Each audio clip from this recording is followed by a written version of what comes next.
Guys, good morning. Good morning, Kaisi. Bitaw ng break mo. Eto na naman po kami. Sama natin si Ma'am Chris niya. Dito na kami ngayon sa may tulay po ng Alaska, San Pedro, Laguna. City driving, third session po ni Ma'am.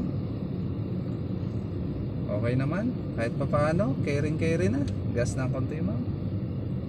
Sige. 120 yung takbo mo. Kaya tinitingnan mo.